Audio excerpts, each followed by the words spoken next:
if you really love something, if you really a fan of something, then you gotta get raw. Sometimes you gotta get mean. Sometimes you gotta tell the truth. Okay?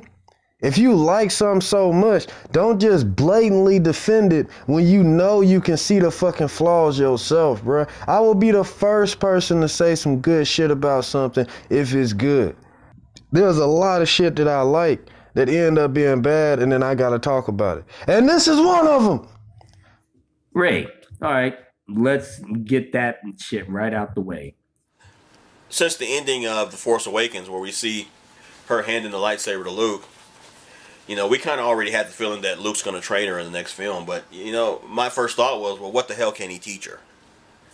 Like, she knows how to pull, like, she was able to pull the lightsaber towards her. She was able to resist Kylo Ren's, like, mind alteration. She was able to just channel the Jedi mind trick, which is apparently really difficult to do if you pay attention to the prequel lore.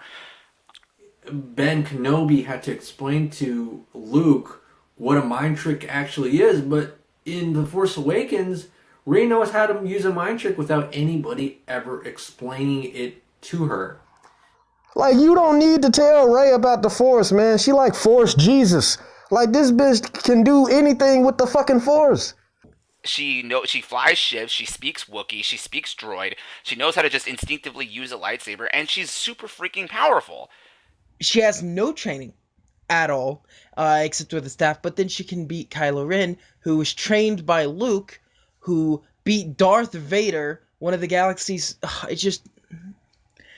And it's funny, because at the beginning of this film, Last Jedi, they do allude to the fact that she had a battle with Kylo Ren and held her own, with basically no training. They actually said that, and I was really pleased when I saw that. So at least you alluded to it. Snoke said that. He goes, oh, you were beaten by a girl, this bird, who doesn't have any training. So, okay, at least they acknowledged it. So I thought, from there, they're then going to go on to explain that she's the most Force-sensitive person ever and really flesh out why she's done all this shit and the Jedi mind trick with no fucking training. Surely it can't be that you're running roughshod over the Star Wars legacy.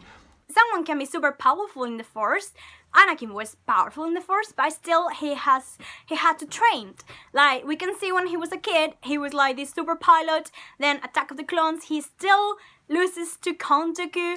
So even if you are super powerful in the Force, you have to train those skills. There was no training. None. She becomes a fucking amazing Jedi master with like no training at all. It's way less than even Force Awakens.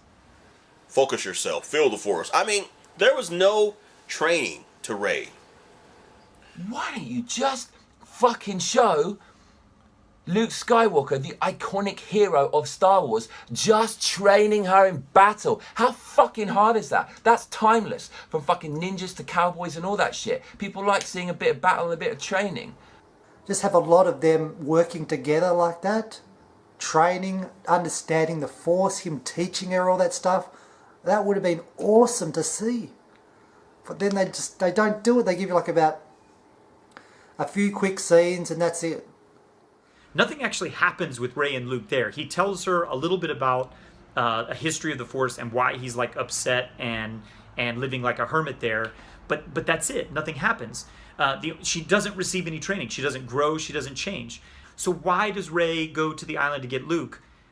I don't know. There's nothing that Rey needs to learn or overcome. She's basically there to yell at Luke and trying to get him come back for a reason that we don't fully understand. So we have one character who doesn't need to learn anything or doesn't need to grow, doesn't have this internal conflict, and then we have this other character who's acting against everything we've learned about them. That's just objectively bad. It's poor writing. Like, guys, do you remember Luke Skywalker in The Empire Strikes Back? He's been training with Yoda for like a few weeks, maybe a month or two, and he's so clumsy. He's fucking clumsy fighting against Darth Vader. But now we have this girl who is nobody and who hasn't been trained, and suddenly she just hands us to Kylo Ren, and then in this movie she's just why? I don't get it. One little litmus test you can apply to a character is that all great characters should have needs and should either overcome obstacles or learn something that helps them grow. That was the whole thing that made Luke an endearing character. in the hero story of A New Hope is that he's just a guy from nowhere who doesn't know what he's doing, and only at the very end, because he trusts his feelings, he's able to do the impossible. Like, Rey is just a magical person. She can fly fighter jets, she can do all these things. Rey never learns anything. Rey isn't like Luke was, reckless or impatient, or like, what's her flaw? What's her tragic flaw? This is back to the time of Greek storytelling. Rey doesn't have one. She doesn't have any of the weaknesses that Luke Skywalker had. She has no weaknesses. Darth Vader can choke people from across space with no problem, but Luke can barely get his lightsaber out of the snow until he learns and grows and develops. His progression takes time. With Rey, you get none of this. Give me something to explain why this character is so powerful, even though she's so young and completely untrained. Give me something. She can use the Force perfectly without barely any training whatsoever. Like, she practically just trained herself. And even Anakin from the prequels, who is supposed to be the one who had the most power in the Force of anyone who had ever been born, even he couldn't do that. But yet, because she is a woman, she can.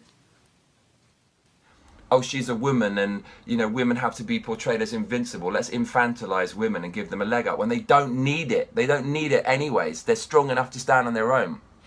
She really was not a person in any way. She was a goddess. She was a feminist icon. And she wasn't realistic in any way, because women, real women, go through struggles. They have to train, they have to learn, they have to grow. Rey didn't have to do any of those things. She just automatically could do everything. She was automatically able to be completely in charge and on top of everything, which just is not realistic. A lot of people were saying that she was a Mary-Sue, and I don't agree. I actually loved her character. The Force Awakens has a very weak plot, but I love the characters. But now it's like, I don't really care about her anymore, because she can do anything. I want characters I can relate to. That's what Star Wars is about, right? I can't relate to Rey. I don't know what it's like to be downtrodden, but then all of a sudden have everybody give me everything. Not know what I want, not know what my place is, not have any personal identity of self-worth or value, but then just get a whole bunch of things. That's not me. I'm the opposite. I'm more like Luke, where I feel like people, I overestimate myself sometimes, and I think, yeah, I'm really great, I wish someone would give me a chance, and then sometimes someone does give me a chance, and Darth Vader smacks me down because I'm really not as great as I thought I was. That's relatable, that's human, that is real, that is honest, that's what people respond to. I understand the whole feminist movement and the whole bit, but that don't have no place in Star Wars. You can still have strong women characters and not a drop of just trying to ham-fist something in a movie of this caliber was not even necessary. Even if you want to make it more for women, that doesn't mean you have to make it less for men. Because when you do that, when you sit there and you try to give one person something and take away from the other, what you do is you just tore the script in half and you made a garbage movie. Basically, all the male characters in this film are either evil or stupid comic relief. Fucking treat all the men like shit in the movie. They're either dumbasses, they can't control their emotions, or they do shit that they have to be put in place by a female character. Man, get the fuck out of here. As far as Finn looked like he was a janitor. He was a cowardly janitor that just wanted to run away and chase after the girl I guess he was digging, which was Rey. Poe, he's a flyboy, hot-headed flyboy that doesn't listen. So Latino men are hot-headed. And as far as the white man goes, obviously the First Order, evil, not even on point, But the women in this movie, powerful, smart, strong. So basically, in the movie, every time a male tries to do something heroic or good, he is seen as either being impulsive, being overly violent, or he is seen as being hateful, or he is being seen as incompetent. But whenever a woman does it, it's praised and heroic. The exact same things are considered heroic when it's a woman and shameful when it's a man. And I was so angry. I was so angry Because heroism is the same, whether or not it's a woman or it's a man. Actions determine heroism, not gender. And they were making it be a gender thing. That if it's a woman, then she's a hero, but if it's a man, then of course, there's an issue with him doing it. And I'm like, seriously, people. If feminists truly, as they claim, want gender equality, then you need to have men have the equal right to be heroes as women. Star Wars, the original characters had good role models. They had good messages. They had good characters. That's what you need. Because that's the thing, right? The thing about role models, like I said, right? I want to be Leia. I want to be a Princess Leia type. I don't want to be a Rey. All right? But more importantly, who do you have, again, so there are women watching this movie, or there are people watching this movie, you know, looking for role models in the female characters. There are also people watching this movie looking for role models in the male characters, and you've given them nobody.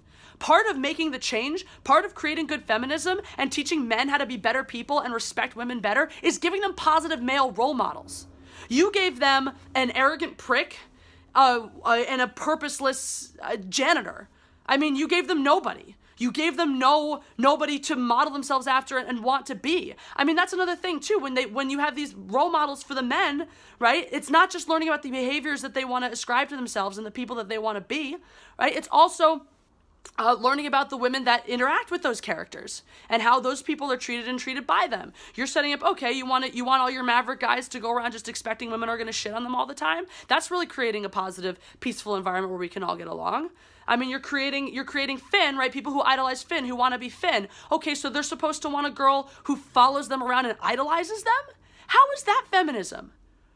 Now, the guys who want to be Han Solo, those guys are learning that they're supposed to want a woman who is incredibly powerful, who can kick their ass, and who's not afraid to take charge and speak their mind. That is what I want. And I just want more Han Solo, let's be honest, because he was my hero. He was my role model. And y'all did him a serious disservice in this new franchise. And I'm still pissed off about that. I'm still pissed off about everything that you guys are doing to Star Wars, because it is not good Star Wars, most importantly. And it is not even good feminism. So take your personal issues and agendas, talk about it on late night TV, fucking write a book about it, fucking go on a speaking tour, all right? Stop ruining something that is precious to so many people because you think this is now your little project and your little vessel for getting your voice heard.